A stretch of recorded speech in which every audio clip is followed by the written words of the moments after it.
রাফিনহার মতো ছন্দে থাকা তারকাকেও রাখতে হয়েছে স্কোয়াডের বাইরে।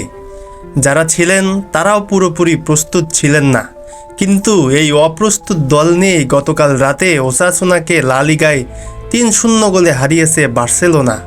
পাশাপাশি এ জয়ের মধ্যে দিয়ে রিয়াল মাদ্রিদকে পয়েন্টের ব্যবধানে পেছনে ফেলে শীর্ষস্থান সুদৃঢ় করেছে বার্সা। ওসাসুনার বিপক্ষে বার্সার এই ম্যাচ খেলার কথা ছিল ৮ মার্চ, কিন্তু সেদিন বার্সার চিকিৎসক মারা যাওয়ায় স্থগিত হয়ে যায় ম্যাচটি। এরপর গতকাল রাতে ম্যাচটি খেলার জন্য নতুন সূচি নির্ধারণ করা হয়। তবে এত তাড়াহুড়ার মধ্যে এই ম্যাচ খেলতে রাজি ছিল না বার্সেলোনা। তবে অন্য কোনো উপায় না থাকায় শেষ পর্যন্ত মাঠেই নামতে হয়েছে বার্সাকে। শেষ পর্যন্ত অবশ্য শেষ হাসি হেসেছে বার্সেলোনাই, আদায় করে নিয়েছে দারুণ একটা জয়।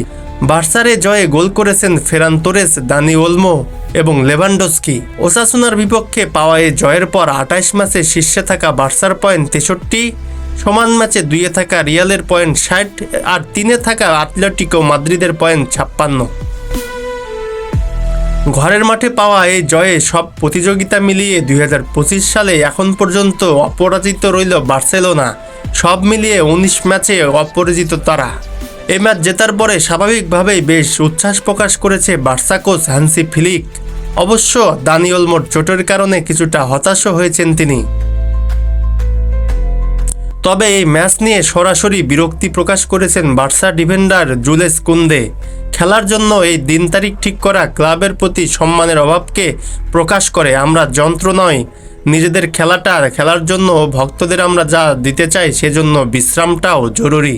এছাড়া বার্সেলোনার আগামী ৯ দিনেও ৫টি ম্যাচ খেলতে হবে, যা তাদের জন্য কিন্তু একটা দুঃসহ ব্যাপারই।